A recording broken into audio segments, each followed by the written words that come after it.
While the assurance from the Trinidad and Tobago Police Service that its stations will be on high alert and there will be high visibility and a constant presence of officers on the ground, they question whether these strategies have come too late. The chambers were responding to surge in violent crime at the weekend with 15 murders recorded. President of the Chaguanas Chamber of Industry and Commerce, Baldat Maharaj, said businesses had lost faith in the measures adopted by the ministry and felt the assurances from the top cop as public relations maneuvers rather than actionable solutions to our situation.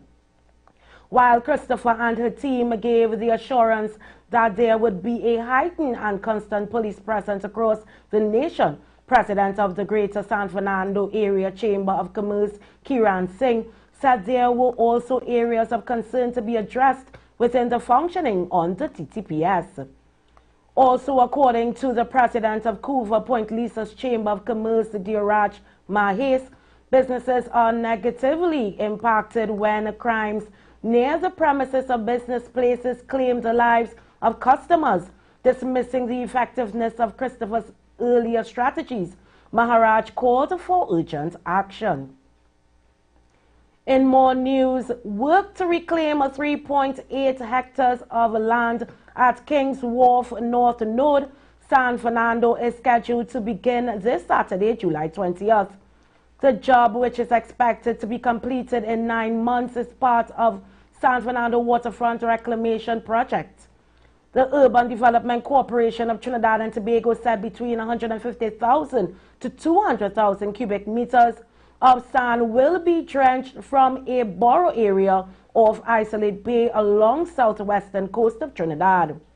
Upon completion, the reclaimed area will be protected seaward by a rock armor revetment, large boulders interlocked to form a barrier to protect against erosion and battering from waves.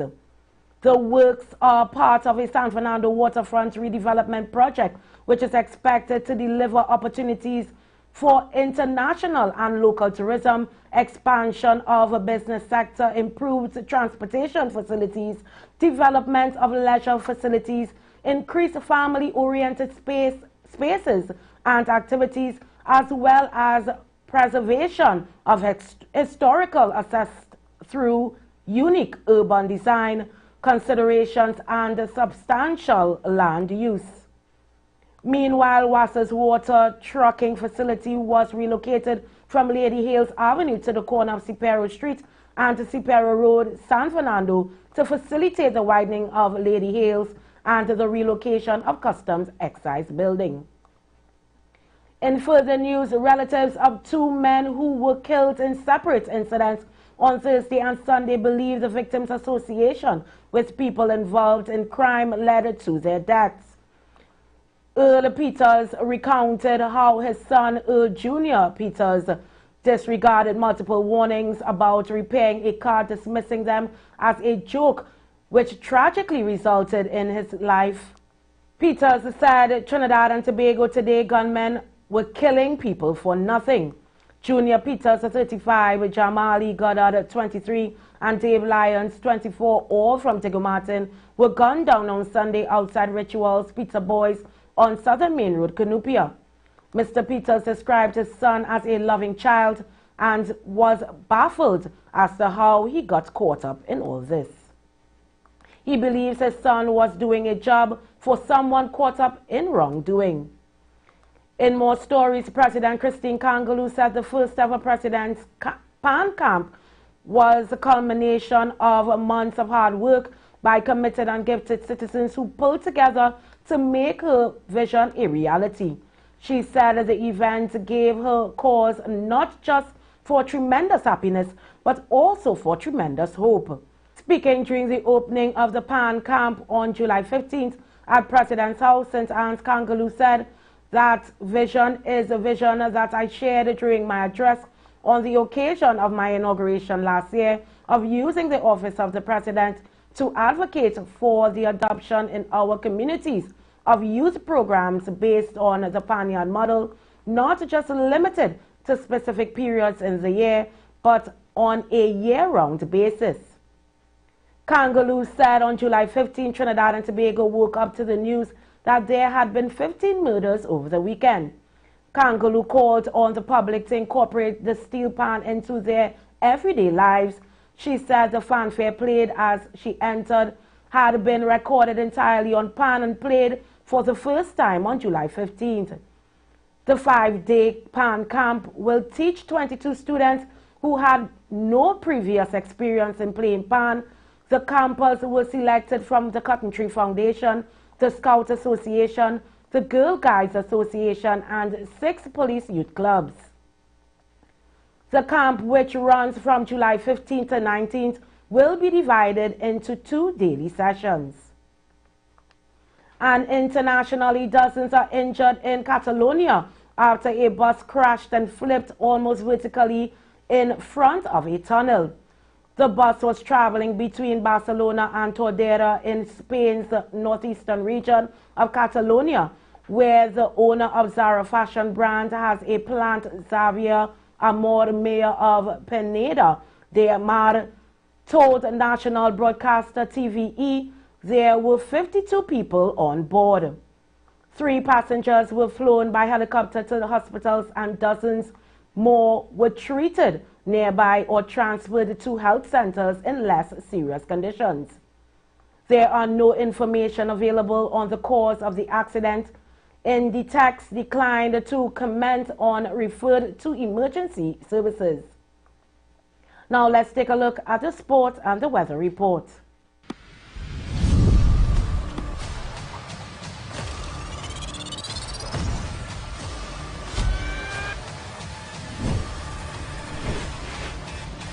In sport, Jamaican Romelda Akain George starred as Adelaide Thunderbirds held off a late surge from Sunshine Coast Lightning to secure a thrilling 64-62 victory in the final game of the Australian Super Netball Championship regular season here on Sunday. The contest at the Adelaide Entertainment Centre was on even keel, with the scores tied at 60, but Georgie Horjus knocked down a crucial super shot, and Akain George followed up with 2 goals to push the hosts over the line. Goal shooter Akain George finished with 44 goals from 51 attempts, while goal attack Horjus supported with 10 from 14 attempts. For the losers, Cara Conan led with 24 from 27 attempts, receiving help from Stephanie Fretwell, who bagged 20 from 24 attempts. In more sports, athletes from Trinidad and Tobago are set to compete at the 2024 World Masters over 35 Outdoor Track and Field Championships in Sweden. Multiple world indoor and outdoor gold medalists Gwendolyn Smith and former champions Martin Prime, Joyce Thomas and Geraldine George are among those set to compete. Some of these athletes are competing at the Pan American Masters Games in Cleveland, Ohio, in preparations for the World Masters Championship. The Pan Am Masters commenced on 12th July and runs until 21st of July. And that's all for sports. Now let's take a look at your weather report.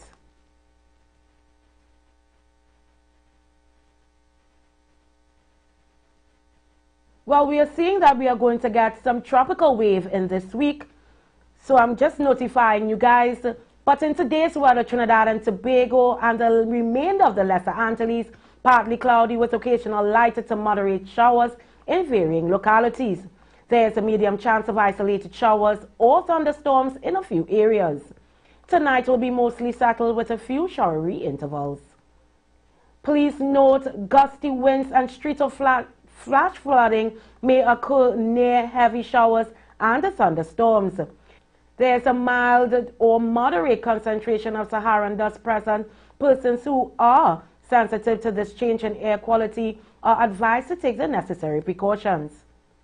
In our temperature, last night there was a minimum temperature of 25 degrees in Trinidad and 26 degrees in Tobago. Our maximum temperature today is 32 degrees in Trinidad and 31 in Tobago. Our seas are moderate with waves up to 1.5 meters in open waters and below 1 meter in sheltered areas. Recapping the headlines, Chambers states time for talk done. Sando Waterfront Reclamation Project to begin this weekend. Murder victim family warned don't align with gangsters. President launches PAN camp at President House. An internationally freak bus crash leaves dozens injured in Catalonia. And that's all for today. Thank you for joining me. I'm Chinaka Phipps. Do have a terrific Tuesday. News from the street. News from the street. 919fm.com.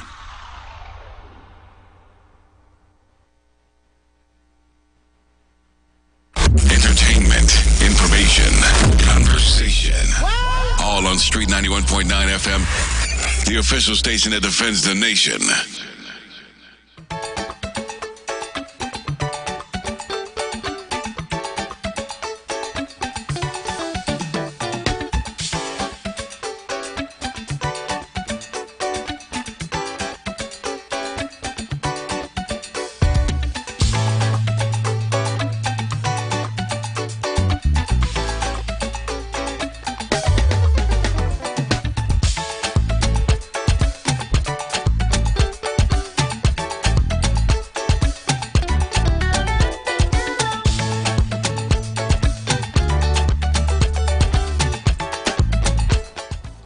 The Emancipation Support Committee of Trinidad and Tobago presents the 2024 Pan-African Festival TT commemoration.